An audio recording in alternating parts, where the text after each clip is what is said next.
Assalamualaikum warahmatullahi wabarakatuh. Selamat pagi anak-anak. Bagaimana keadaannya? Semoga selalu sehat walafiat dan tetap selalu semangat mengikuti materi-materi yang nanti akan Ibu berikan.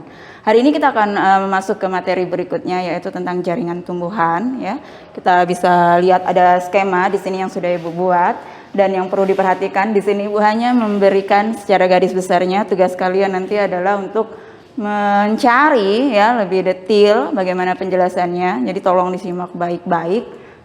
Secara garis besar Ibu akan jelaskan, jadi tidak ditulis di sini, disimak baik penjelasan dari Ibu ya. Di sini ada tentang jaringan tumbuhan yang akan kita pelajari. Ada pembagiannya, kita bisa dilihat di sini. Jaringan tumbuhan itu terbagi menjadi dua macam ya. Ada jaringan meristem, kemudian ada jaringan permanen. Kita akan lihat dulu untuk jaringan meristem. Jaringan meristem itu terbagi dua berdasarkan cara terbentuknya. Ini yang pertama. Berdasarkan cara terbentuknya, kemudian yang kedua berdasarkan letaknya. Kita akan bahas dari berdasarkan cara terbentuknya terlebih dahulu. Berdasarkan cara terbentuknya, jaringan meristem itu terbagi menjadi tiga macam. Ada promeristem, ada meristem primer, kemudian ada meristem sekunder. Untuk penjelasannya, promeristem. Promeristem itu adalah jaringan meristem yang sudah ada ketika fase tumbuhan itu masih dalam bentuk embrio. Jadi ketika embrio masih dalam bentuk embrio, jaringannya itu disebut promeristem. Kemudian yang kedua, meristem primer. Kenapa disebut jaringan meristem primer? Pertumbuhan dari promeristem. Meristem primer itu artinya jaringan tumbuhan yang dia itu pertumbuhannya masih di tahap awal, jadi dia menambahkan panjang. Jadi khusus untuk panjang, misalnya untuk tinggi tanaman. Jadi di pucuk-pucuknya itu yang berfungsi adalah meristem primer. Kemudian ada meristem sekunder. Meristem sekunder sesuai dengan namanya, sekunder. Jadi perkembangan dari meristem primer.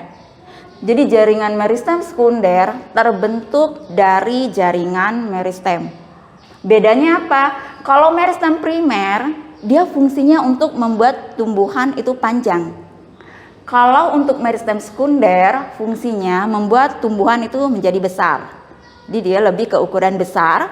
Kalau meristem primer ke panjangnya. Jadi itu harus dipahami benar perbedaannya apa dari definisi, itu poin-poin pentingnya ya. Harus tahu definisi dan perbedaan dari tiap jaringan. Berikutnya kita lihat jaringan meristem berdasarkan letaknya. Letak. Jadi yang harus dipahami dulu letaknya, tempatnya. Terbagi menjadi tiga.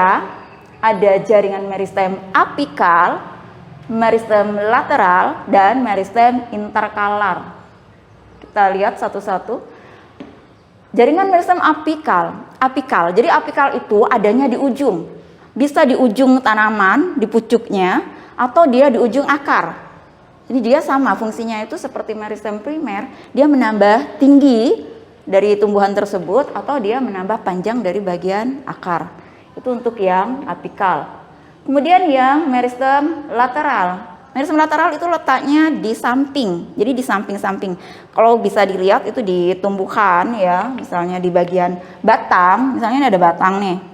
Nah, khusus untuk yang apikal dia di pucuk, bagian pucuk ya. Kalau dia lateral dia samping. Nih. Jadi lingkaran batang ini dia lateral. Kenapa batang itu bisa jadi besar-besar dari ukuran yang kecil dia membesar. Nah, ini fungsi dari lateral. Jadi lateral itu membuat batang menjadi lebih besar. Ya. Kalau apikal lebih tinggi. Kenapa tumbuhan bisa tinggi? Nah, itu pucuk-pucuknya mengalami pertumbuhan dan itu bagian dari meristem apikal.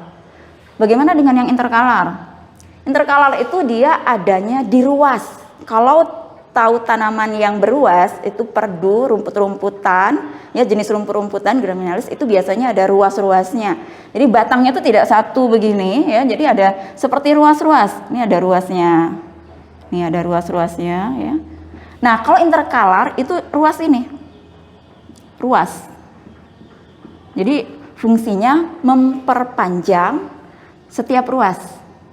Jadi makanya dia adanya hanya di tumbuhan rumput-rumputan, khusus yang untuk interkalar ya. Oke, kita ke jaringan yang kedua ya, meristemnya sudah tadi. Kita ke jaringan tumbuhan yang kedua, ini ada yang permanen namanya. Kalau dia meristem itu dia masa pertumbuhan membelahnya. Kalau yang permanen itu dia jaringan yang sudah tidak bisa membelah lagi. Jadi jaringan dewasa ya, nama lainnya jaringan permanen itu jaringan dewasa karena tidak lagi mengalami masa pertumbuhan, tidak lagi membelah. Kita lihat pembagiannya lebih banyak daripada jaringan meristem. Ada jaringan epidermis, ada jaringan parenkim, jaringan penyokong, jaringan pengangkut, dan jaringan gabus. Kita lihat yang jaringan epidermis. Jaringan epidermis itu nama lainnya, ini harus tahu, kalau kita tahu nama lainnya, tahu fungsinya. Jadi jaringan epidermis itu dia pelindung.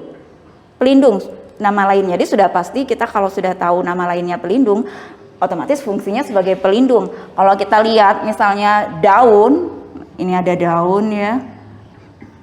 Nah, bagian permukaan atas sama permukaan bawah itulah epidermis. Nih. Dari gambar permukaan atas, permukaan bawah. Dari gambar sudah ketahuan, epidermis paling atas, berarti fungsinya melindungi bagian-bagian jaringan yang ada di bawahnya. Sama ya, jadi yang bagian paling bawah namanya epidermis bawah, fungsinya melindungi bagian yang ada di atasnya.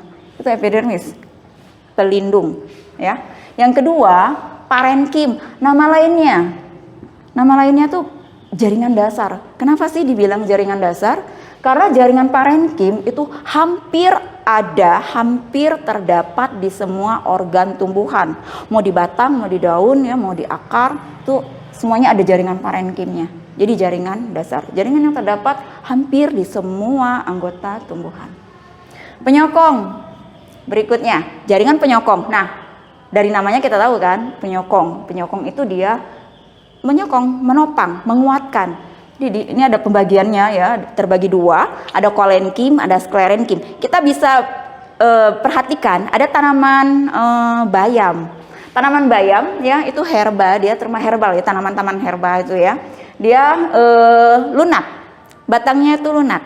Bisa diperhatikan dia kalau masih kecil ya, tanaman bayam itu masih kecil, batangnya itu biasanya dia mudah roboh ya.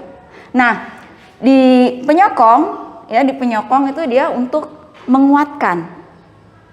Di bagian bawah kalau kalian perhatikan tanaman bayam ya, mungkin nanti dicoba ya kalau di rumah pas lagi masak itu sayur bayam itu ya, bisa diperhatikan satu batang saja. Ini jadi tugas ya, nanti Ibu tanya ya, siapa yang sudah memperhatikan, siapa nanti Ibu tanya nih. Jadi ambil satu tanaman bayam, perhatikan di bagian bawah.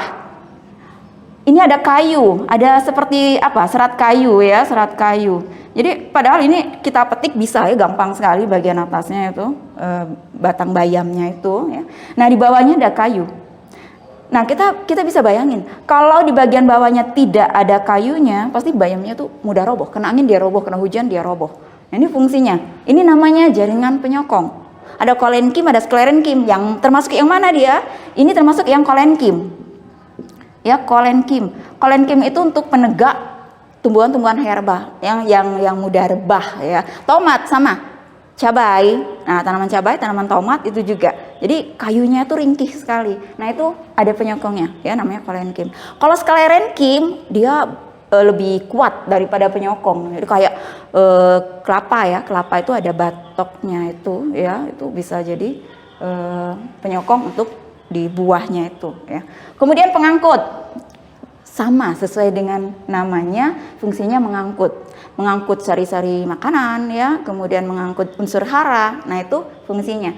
Kalau dari pelajaran SD pernah dengar kan silem, floem ya, jaringan silem, floem ya. Pembuluh kayu, pembuluh tapis kalau waktu SD. Kemudian SMP silem, floem ya, mungkin familiar sekali.